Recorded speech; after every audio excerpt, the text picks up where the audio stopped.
Okay, so we've already got the basic associative array set up. Now what about adding elements into that array?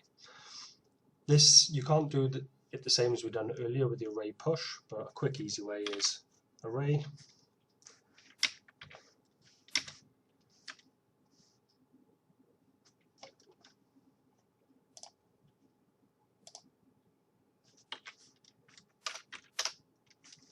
and then add into this array, so the name,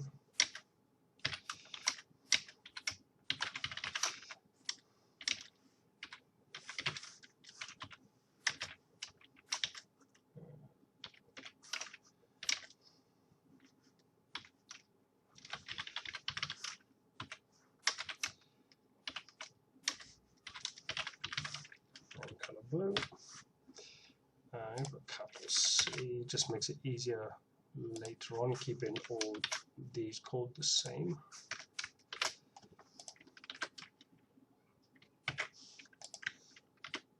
There you go, and now you can see we have one array, now we have another array.